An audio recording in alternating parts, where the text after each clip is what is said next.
Hey guys, this is Landon Koontz with 5 Key Homes. So today we're going to be looking at 455.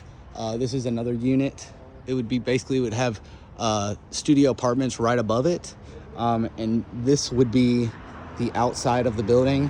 So there's a few pros to this one compared to the other unit, and there's a few cons as well. So we'll just go through both, and then we can decide what option would be best for y'all. So again, we got double doors on this one as well. And then a side entrance door as well. So just like the other one, this space is gonna have 2 entrances in. The only thing is it doesn't have another entrance out of the back. So these would be the 2 doors for you guys. So you guys, the staff of the restaurant would have to come in and out of these doors as well. So I guess that's one con, is it's missing one less door. This one also is a little bit bigger than what y'all are thinking. I'll have to get the actual square footage and send it to you guys, but I believe it's around 2,500 square feet. So the other one was like 23 and some change. This one's about 2,500, so a little bigger. These walls are all square. So I was thinking this one kind of makes sense for a kitchen, just because, the last one we had a rounded wall that's coming out, kind of taking up some of the space. It is cool for an accent wall, so I do like it in the aesthetic side. But functionality wise, you could fit more into this.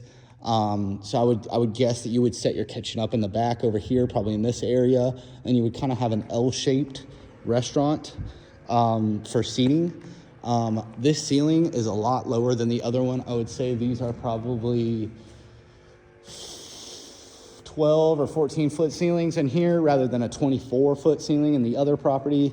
So it does make this look smaller than the other one, but this one actually is a couple hundred square feet bigger. So as for the grease trap in this one, the grease trap's located right here. This is the intake for the grease trap. The empty for the grease trap's gonna be right here. Also, you would have access to this entire patio space from that wall this way. This is all you guys. So you could fit about 10 tables out here. In the other one, you could fit about 5. So you have more outdoor seating here as well. So square footage wise, that kind of helps y'all out as well. You'd be getting a little bit extra. So sprinklers, same thing. These face up. If you wanted to do a drop ceiling in here, we just have to turn those down.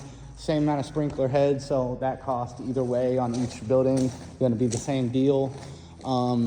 Everything is ran in here power-wise, so we have a full panel. It's completely empty. It has a couple breakers hooked up just so guys have power in the outlets to get work done. But giant breaker ready to go. 120 volt panel. This would be your trunk line for your plumbing. There's sewage right there. And then you would have, here's your water main right here. So here's what we would be looking at for the HVAC vent. There's no chase in here because it's apartments above you, right? So the one thing that you're gonna be, that you would have to do right here on this one, which is actually a benefit, is we would just cut the vent for the range hood right through this wall right here. And on the outside of the building, this is an exterior wall.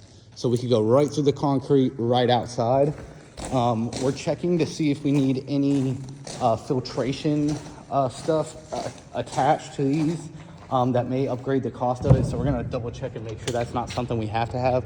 But again, we cut it right on that wall right there. And this would be the back wall right here. So we could ventilate it right outside the building, right on this side. And then the landlord's the one that gave me this idea. So we basically just cut the vent out right here, have everything ventilate this way. So we'll just have to double check to make sure there's no filtration or anything we need to do. And then this, that may save some cost rather than running the piping 3 stories up. So here's the front of the building. This looks very cool just because just the 2 different, the natural concrete versus the metal siding on the building gives it a nice contrast, and it kind of drops down right to your restaurant. So this is a pretty cool space. Also, the patio area is kind of walled off a little bit with these columns, and it kind of makes it a little more private than the other one is. There'd be less foot traffic going through here. But this parking lot on this side would be for the residents of the building. So you would have a lot of the residents coming down this way, not so much the people parking to go shopping, all that kind of stuff, the retail side. So maybe a little less foot traffic coming through right next to your restaurant on this one. So, you know, either which way you go, I think they're both awesome spaces that we could definitely make work for you. It's just really an aesthetics thing. And I think it really comes down to, do we like the higher ceilings or do we like the lower ceilings? Other than that, you know, we can kind of make either of these spaces work. So I just wanted to show you this one as well. That way you guys have a couple options of stuff to look at. And then if something pops up on this one that we end up not liking, we have another plan over here already set up. So thank you guys very much. If you have any questions or need anything, my number is 770-366-1330. Thank you very much.